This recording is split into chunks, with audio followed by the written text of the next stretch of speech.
ఎక్కడ లేని దరిద్రాలు మొత్తం మన ఇండియాలోనే వినాల్సి వస్తుంది. నేనైతే లాస్ట్కి నువ్వు హిందువా అని అడిగి చంపే కాడు కూడా వచ్చినాం మనం. దీనికి కారణం ఎవరు? మనమే, వేరే వాళ్ళు కాదు, మనమే. ఎందుకంటారా? కరప్షన్. మాట్లాడితే కరప్షన్, సెల్ఫ్నెస్. నేను ఒక్కడనే బతకాలి, నా చుట్టుపక్కల వాళ్ళు చచ్చిపోయినా నాకు పర్లేదు, నేను మాత్రమే బతకాలి అనుకునే కాడికి వచ్చినాం మనం. ఇప్పుడు 27 మందిని చంపాడాడు, మూటా ఉంది, చంపారు, అడిగి మరీ చంపారు. క్లియర్ కట్ చెప్తున్నా, అక్కడ ప్రతి ఒక్క మాటలో తెలుస్తుంది మనకి. అడిగి మరీ చంపడం, పాయింట్లు తీసి చూసి మరీ చంపారు. అంటే వచ్చినోడు ఎవడు? క్లియర్ కట్గా చెప్తున్నాడు. ఇంకోటి మ్యాటర్ ఏంటంటే క్లియర్ కట్ చెప్తుండు, వెళ్ళి మోదీని చెప్పమని.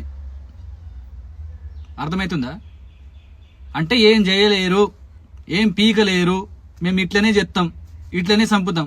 అరే మన కాశ్మీర్లో వచ్చి చంపి రేపు మన ఢిల్లీ కూడా రావచ్చు, మన హైదరాబాద్కి రావచ్చు, మీ ఇంటికి కూడా రావచ్చు. దానికి కారణం ఎవరు? నువ్వు నేను కాదా? పైసలకు అమ్ముపోవడం కాదా అది? అరే ఆడదాకేందుకు, రేపు నీకు 10 లక్షలు ఇస్తాం, మీ అమ్మని చంపేయమంటే చంపేస్తావు నువ్వు, అంతేగా.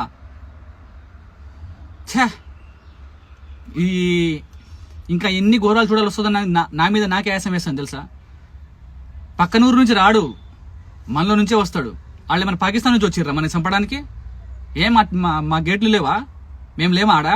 మేము కాపులు కాస్తున్నాంగా. ఎక్కడి నుంచి వచ్చినాడు?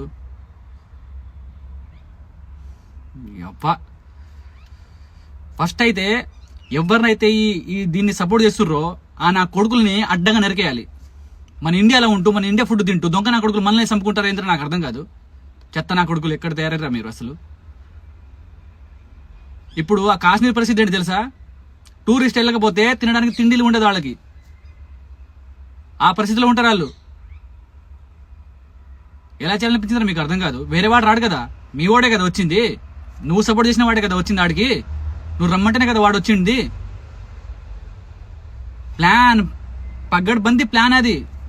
పేల్గాం నుంచి హాస్పిటల్ దగ్గర 50 కిలోమీటర్ దూరంలో ఉంది హాస్పిటల్. ఇక్కడ మనం ప్లాన్ చేస్తే, ఇక్కడ మనం చంపితే మనకు అడిగేవాడు ఉండడు, మనకు దిక్కు లేదు, అంత దూరంలో ఉంది అని చెప్పేసి పగడబంది ప్లాన్తో చేసిన కుట్ర అది.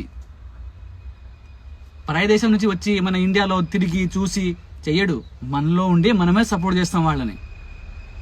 సిగ్గులేని బతుకులు మనకి తెలుసా? ఘోరం కోపం వస్తుంది నాకైతే. వీడియో చేద్దాం అని చెప్పేసి నేను సైలెంట్గా ఉన్నా. ఎందుకులే ఇంత దారుణంగా ఒడిగడతారు, ఎందుకులే అని చెప్పేసి నేను సైలెంట్గా ఉన్నా. కానీ నా వల్ల కావట్లేదు.